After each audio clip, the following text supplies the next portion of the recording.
Alright, so in the last video there was a few things I didn't cover, so I'm going to go ahead and cover those in here. And then we'll get into the menus and stuff like that in the next one. So um, when we made this macro, the check if blocking, so we had to add this to the jump, like because as I mentioned before over here, um, when the character goes up, they can't block. And so we had to set that on the jump here too. That if the character's in the air, make sure they're not blocking during the jump, and then their jump is done. So just had to attach it there. And then the other thing that we didn't mention was the ending of the match where you get that text pop up telling you who won, right? So like that, the player one wins and the retry button. And then this one, the player two wins and the retry button. So we're going to show you that now. So obviously you remember this from earlier, the health bars that we and the KO that we did in another video. Here we added a text to the screen, which just says text block here, but I'll explain that in a second. So click on this, and when we clicked on this, renamed it up here to the who won text, and then we just resized it, right? Centered it on the screen with the anchors over here. All right, and then this one, we made a vertical box. We created a button that says retry, allow me to click on it. I can always readjust the colors if I want later, but I put the button in the vertical box and also put the text on the button, as you can kind of see here. Okay, and the button is a variable because you'll need to be able to click that. And so when you have that, you can scroll down and you can click on it, and then you have to code it. So here's the coding for that stuff. So when we check who won, you have to get your references to your player 1 and 2 health, get their health, as you can see here with the comment I made.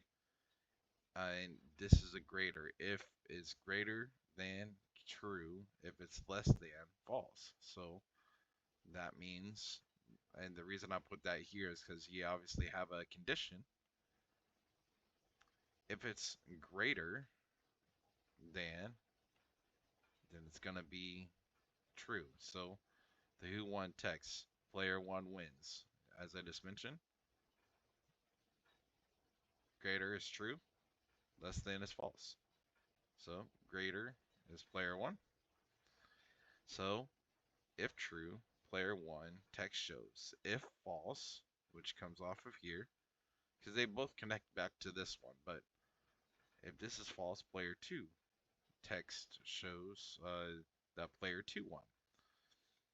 This here, the who won text, the reason why you needed it to be a variable is because it all connects here, allowing you to change the message and then also set the visibility of it after the match is done.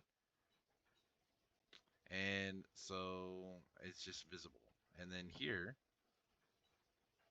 the retry box, there's a delay for that. And after the text pops up, then after a second, your retry box comes up so you can retry the match if you'd like. All right. Now this part, I didn't put a comment on yet, but if you leave this part off, then you'll be able to see the retry, but you won't be able to click anything because nothing is accessible. So you have to get the player controller, get it in game, and then show your mouse cursor so you can select stuff. If you're doing it on a console controller, you'd have to do it differently. And then here on this part, as I mentioned, the retry won't work unless you code it. So you have to on clicked, just like this says. Then there is two ways you can do this. You can open the level by object reference, or you can open it by typing the level. And so I did the object reference of the level that I'm currently making. And that's why it reloads when I press retry. So that is everything working for you and current, and everything is now covered, and you've seen it a couple times. So we will see y'all back for future editions, but stay tuned for more of the fighting game as we continue to make our way through this game.